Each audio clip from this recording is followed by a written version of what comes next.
উপনির্বাচন ঘোষণা হতেই দেওয়াল লিখন শুরু বিজেপির। সোমবার উপনির্বাচনের দিন ঘোষণা করেছে নির্বাচন কমিশন। 24 ঘন্টা পেরোতে না পেরোতেই দেওয়াল লিখনের কাজ শুরু করল বিজেপি। মঙ্গলবার সকালে বাগদার বানেশ্বরপুর বাজার সংলগ্ন মোহনপুর এলাকায় দেওয়াল লেখে বিজেপি কর্মী সমর্থকরা। তাদের বক্তব্য, যেই প্রার্থী হোক আমরা তাকে সমর্থন করব, আমরা জয়লাভ করব, তাই সময় নষ্ট না করে দেওয়াল লিখন শুরু করলাম।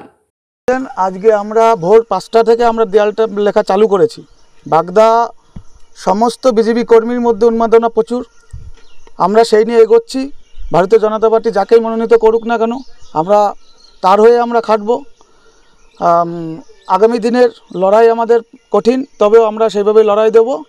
আপনারা এমনি দেখতে পাচ্ছেন আমরা আজকে এটা কমপ্লিট করলাম। আমরা বাগদাতে আর প্রত্যেকটা বুথে বুথে পৌঁছাব। গত লোকসভা নির্বাচনে আমাদের বাগদা বিধানসভা থেকে আমরা 20,361 ভোটে ভারতীয় জনতা পার্টি আমরা এগিয়ে। আমরা নিশ্চিত যে এই উপনির্বাচনে বাগদাতে আমরা জয়লাভ করব।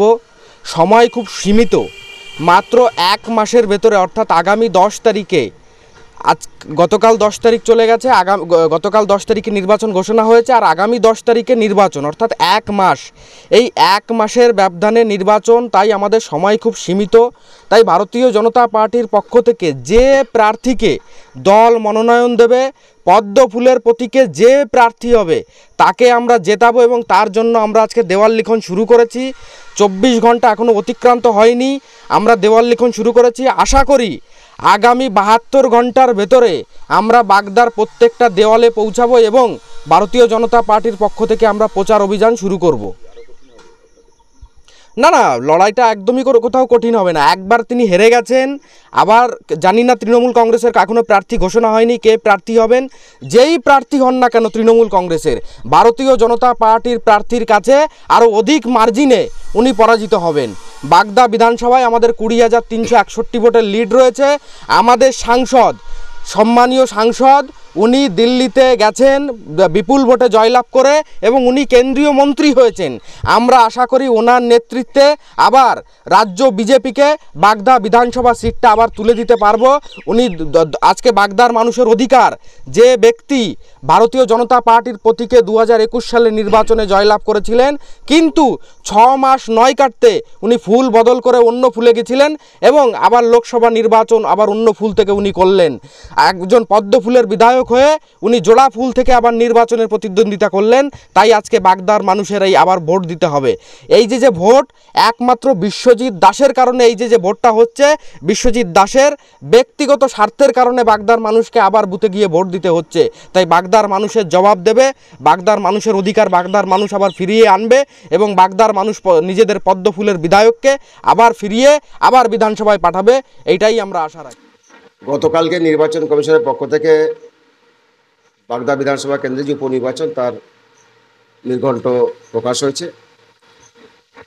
তো খবর পাচ্ছি ইতিমধ্যে বিজেপির পক্ষ থেকে দেওয়াল লেখা শুরু হয়েছে। যদিও এখনও প্রার্থী ঠিক হয়নি, আমাদের তৃণমূল কংগ্রেসের এখনও পর্যন্ত প্রার্থী ঠিক হয়নি। আমরা আশা করি 2-1 দিনের মধ্যে জানতে পারবো যে বাগদায় প্রার্থী কে হচ্ছেন। তো যেহেতু এটা বিধানসভা নির্বাচন, মমতা ব্যানার্জির যে উন্নয়ন, সেই উন্নয়নের নিরিখেই মানুষ ভোট দেবেন।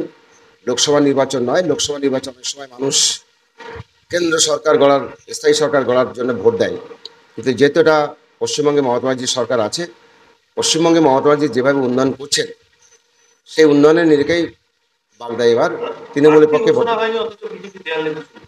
সেটা অতি উৎসাহিত ওরা লিখছে। ওরা ভেবেছে যে লোকসভা নির্বাচন আমরা এখান থেকে 20,000 ভোটে জিতেছি, তাই ওরা ভাবছে যে এবার বিধানসভা নির্বাচনে আমরা সেই ফল করবো, কিন্তু বাস্তবে সেটা হবে না। কারণ মানুষ উন্নয়নের পক্ষে ভোট দেবে। আর সর্বভারতীয় ক্ষেত্রে বিজেপির যে অবস্থা, সেই বিজেপির অবস্থা মানুষ দেখছে, সরকার কদিন থাকে, সেই জন্য বাগদাতে তৃণমূল কংগ্রেসের পক্ষে ভোট দেবে। ভাবছে যে লোকসভা নির্বাচনে আমরা জিতেছি, তাই এবারও হয়তো জিতবো, কিন্তু না, সেটা বিধানসভার ক্ষেত্রে সেটা হবে না। বিধানসভায় অন্যরকম ভোট হয়।